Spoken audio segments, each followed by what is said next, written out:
En esta ocasión vamos a desarrollar el tema que corresponde a la prueba de rachas. Esta prueba corresponde al último tema de esta unidad y precisamente lo que quiere probar es que si los datos son registrados aleatoriamente, es una prueba de aleatoriedad de la información, si son o no son aleatorios, si son o no son sesgados. Entonces para desarrollar el tema vamos a seguir un ejemplo. Supongamos que se encuesta a 12 personas sobre si utilizan un cierto producto.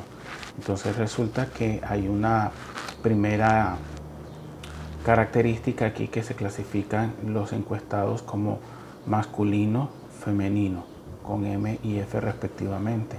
Vamos a definir qué es una racha. Una racha es una subsecuencia de una o más símbolos idénticos que representan una propiedad común de los datos.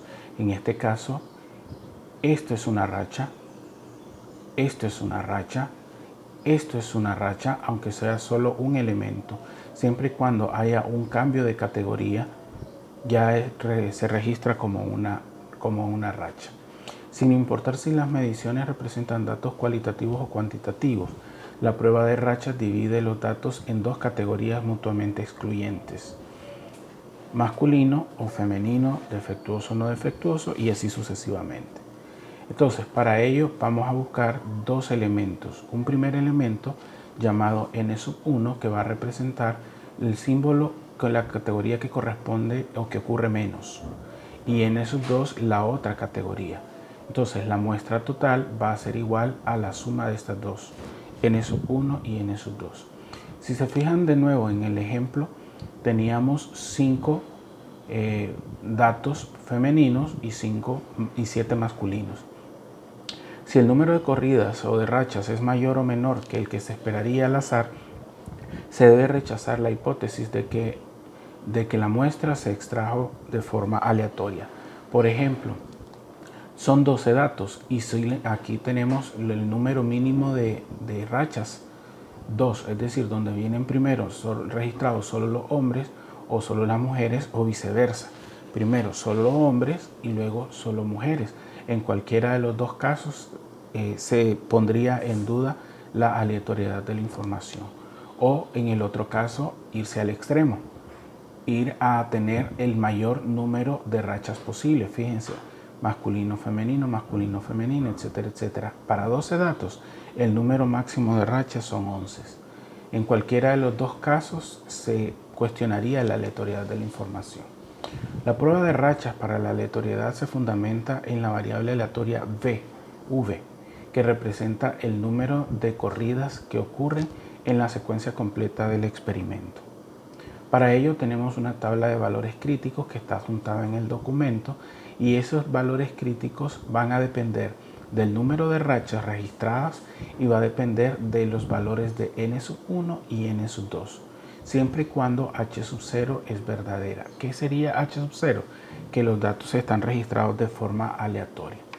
Entonces veamos, en el ejemplo que estamos siguiendo hay 5 rachas, lo pueden verificar, y ya teníamos registrados n1 y n2. Entonces vamos a buscar ahora, este valor p va a ser 2 veces el valor, la probabilidad que tengamos para el número de rachas. Entonces este es lo que vamos a ir a buscar en la tabla.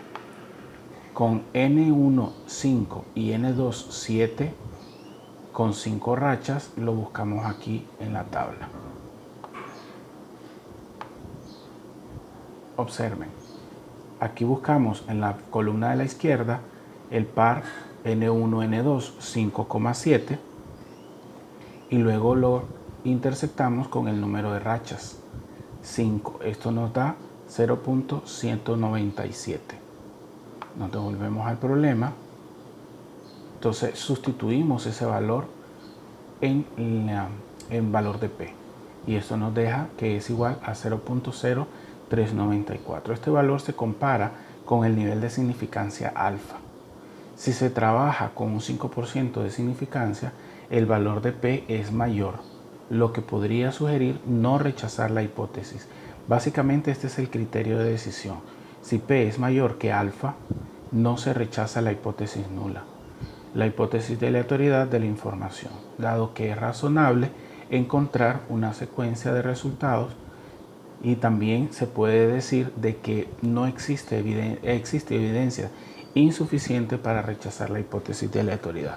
Por tanto, los datos son registrados de forma aleatoria.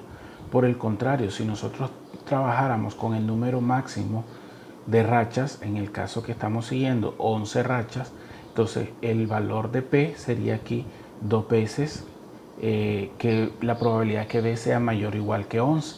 Estamos hablando del número máximo de rachas, pero solo son 12 datos, por tanto ya no puede haber un número mayor que 11. Entonces lo buscamos por complemento. Menor o igual que 10, vamos a contrastar en la tabla el par 5,7 con 10 rachas. Y aquí lo vamos a ver en la tabla.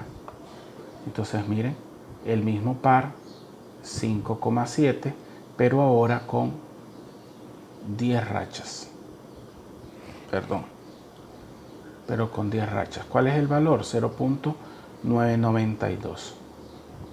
0.992 lo sustituimos.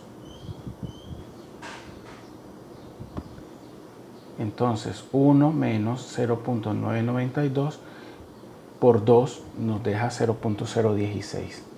¿Qué pasa? Que este valor es menor que el nivel de significancia alfa. Entonces al comparar ese valor, lo que conduce es a rechazar la hipótesis nula, que refiere a que los datos registrados son aleatorios. Por tanto, se concluye que no lo son. También la prueba de rachas se puede trabajar para datos cuantitativos. En este caso, si nosotros vamos a comparar los valores cuantitativos, sería con un valor de la mediana, y las diferencias van a ser sustituidas por un signo positivo si es mayor o por un signo negativo si es menor. Luego, la secuencia de signos es lo que nosotros vamos a considerar a la hora de las rachas.